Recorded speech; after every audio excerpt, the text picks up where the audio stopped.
کسی نے پوچھا حضور علیہ الصلوۃ والسلام کی زیارت کرے اور آپ کی داڑھی مبارک آدھی دیکھے یا 2 انگلی کے برابر دیکھے یا سفید داڑھی دیکھے، یہ سب کچھ دیکھ سکتا ہے، یہ سب کچھ انسان دیکھ سکتا ہے، حتیٰ کہ اس حالت میں بھی دیکھ سکتا ہے کہ جیسے شیو کروائی ہوئی ہے، کیا شیو ہو جاتی ہے نا، اس حالت میں بھی دیکھ سکتا ہے، زیارت ہو سکتی ہے، مگر اس کا مطلب کیا ہوگا؟ تعبیر۔ یہ آپ کو یاد ہے، یہ پچھلے دنوں کچھ بے عقل اور بے سمجھ لوگوں نے شور مچا دیا تھا بشارات کے اوپر، نہیں، یعنی ان کو سمجھ نہیں کہ خواب کیا ہوتا ہے اور تعبیر کیا ہوتا ہے، فن رویا کیا ہے۔ تو خواب کا ایک پورا علم ہے، ایک دنیا ہے، تو اگر خواب میں ایسی شکلیں بھی نظر آئیں، اس طرح کی زیارت کرے تو اس کا اشارہ حضور علیہ السلام کی اپنی ذات پاک کی طرف نہیں ہوتا۔ حضور علیہ الصلوۃ والسلام زیارت کرواتے ہیں کبھی دیکھنے والے کے حال کو ظاہر کرنے کے لیے، اور کبھی اپنے امت کے حال کو ظاہر کرنے کے لیے، کبھی اپنے دین کے حال کو۔ تو یہ جو اس طرح کی کمیاں شکل مبارک میں نظر آئیں گی، وہ حضور کی صورت پاک میں کمی نہیں ہوگی، وہ دراصل حضور علیہ السلام کی صورت مثل آئینہ کے ہوگی، مثل آئینہ۔ تو جو کمی آپ دیکھ رہے ہوں گے وہ کمی آپ کی ذات پاک کی نہیں، آئینے میں کوئی کمی نہیں ہوگی، وہ جو آئینے کے سامنے کھڑا ہے اس کی کمی دکھائی جا رہی ہے۔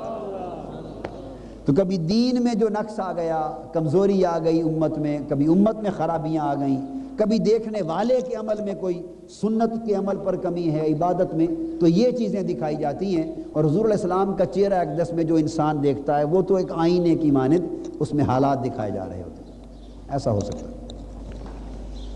خیر، ایک مثال تو سفید چادر والی دی، ایک مثال اسی کو سمجھنے کے لیے اور بھی دیکھ لیں۔ مثلا آتشی شیشہ لے لیں، کیا چھوٹا چھوٹا لکھا ہوا ہو کتاب پر، باریک باریک، ننگی آنکھ سے دیکھیں تو بالکل باریک باریک لکھائی نظر آتی ہے، اور بعض اتنی باریک لکھائیاں ہوتی ہیں کہ پڑھی نہیں جاتی، وہ پڑھی نہیں جاتی، اور بعض اس سے اتنی چھوٹی ہوتی ہیں کہ پتہ بھی نہیں چلتا کہ لکھا ہوا بھی ہے یا نقطے ڈالے ہوئے۔ اور اگر آپ ان کے اوپر موٹا آتشی شیشہ رکھ لیں، لینز، اور لینز جتنا زیادہ بڑا سے بڑا پاورفل رکھتے چلے جائیں تو وہ چھوٹی سی لکھائی نقطے بھی بڑے بڑے دکھائی دیتے ہیں اور بڑا بڑا نمایاں کر دیتے ہیں، اس کو بڑھا دیتا ہے۔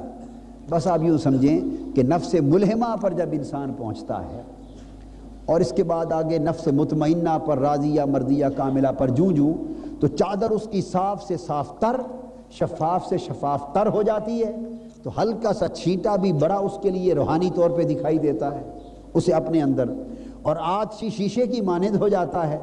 دوسروں کو وہ نقطہ بھی نظر نہ آتا تھا نچلے نفسوں میں، اس کا ہلکا سا نقطہ بھی اتنا بڑا داغ نظر آتا ہے۔ کیوں؟ تاکہ اسے زیادہ فکر ہو کہ بندے تیرا مقام تو اب بلند ہو کر اس درجے کا ہو گیا ہے، تو ابھی تیری شان کے مطابق تو ایک چھینٹا بھی بہت بڑا گناہ ہے، ان کو چھوڑ دے، اور چھوٹی نیکی تیرے لیے گناہ ہے، تیرے لیے اب بڑی بڑی نیکیوں کا کام ہے۔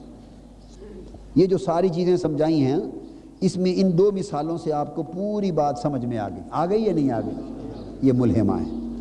اب صرف آپ کی اطلاع کے لیے، کیا ذکر کے لیے نہیں، ذکر تو جب اللہ پاک چاہے گا اپنے وقت پر باری آئے گی، اطلاع کے لیے۔ اور اگر کوئی اللہ والا نیک صالح لوگ ہوتے ہیں جن کو اللہ نے نفس ملہمہ دیا ہے اور اس کو خبر ہے کہ نفس میرا نفس ملہمہ ہے، تو اس کی اجازت بھی ہے اور اس کے اپنے عمل کے لیے ہے، مگر سارے لوگوں کی اطلاع کے لیے ہے۔ نفس ملہمہ کے لیے تیسرا وظیفہ ہے، کیا تیسرا وظیفہ، اور اس کا عدد بھی 5 لاکھ ہے، اس کا عدد بھی، مگر خلوت میں جب کرے گا، کیا خلوت اختیار کر کے شرائط کے ساتھ جب کرے گا تو اس کا عدد 50,000 ہو جائے گا۔ اس کا عدد، پہلے وظیفے کا عدد کیا تھا خلوت میں؟ 70,000 ہے، دوسرے وظیفے کا عدد خلوت میں 60، تیسرے وظیفے کا 50,000 اگر خلوت میں کرے۔ عموم سے کرے باہر تو 5 لاکھ ہے اس کا بھی۔ اور اس کے لیے جو اسم ہے، اسم مؤثر وظیفہ اس کا وہ ہے ہو، کیا ہو، یا ہو انتا ہو، یا ہو، کروا دیتا ہوں ذکر آپ پڑھ، یا ہو انتا ہو، انتا ہو، یا ہو انتا ہو، یا ہو انتا ہو، یا ہو انت ہو یا ہو انت ہو انت ہو. چلو میں نے کہا چلو اس ذکر کی بھی برکت مل جائے. کرنا وہی وظیفہ ہے جو پہلا دیا آپ کو. کیا؟ کیونکہ ابھی انتڑیاں کمزور ہیں، طاقتور خوراک نہیں برداشت ہوتی، اسہال ہو جائیں گے، موشن لگ جائیں گے. معدہ انتڑیاں کمزور ہوں اور خوراک طاقتور آ جائے تو کیا ہوگا؟ موشن ہو جاتی، اجابت ہوتی ہے. تو کمزور انتڑیوں میں دہی دیتے ہیں، کالی مرچ پیس کر ہلکی خوراک دیتے ہیں، رفتہ رفتہ لے کے چلتے ہیں. یہ ذکر درجے ہیں ان کے. لا الہ الا اللہ ذکر ناسوتی ہے. کیا؟ ذکر ناسوتی، عالم ناسوت کا ذکر ہے. کوئی پھر جیسے اللہ یہ عالم ملک کا ذکر ہے، پھر کوئی ہو عالم ملکوت کا ذکر ہے، پھر آگے ذکر ہے، کوئی عالم ملکوت کا ذکر، پھر عالم جبروت کا ذکر، پھر عالم لاہوت کا ذکر ہیں، درجے ہیں. تو جیسے جیسے جیسا دیس ویسا بیس. جس عالم میں انسان جاتا ہے پھر وہیں کی زبان، وہیں کے ذکر ملتے ہیں، وہیں کے ذکر ملتے ہیں. ایسا نہ ہو کہ وہ نال ہوتی ہے نا، نال گھوڑے کو لگا دیتے ہیں تاکہ سڑک پہ سفر کرتا ہے نا، بھاگتا ہے تو شور آتا ہے نا، جب آواز آتی ٹک ٹک ٹک، یہ گھوڑے کے پاؤں کے نیچے نال ہوتی ہے، وہ لوہے کی لگاتے ہیں، پتری سی موٹی.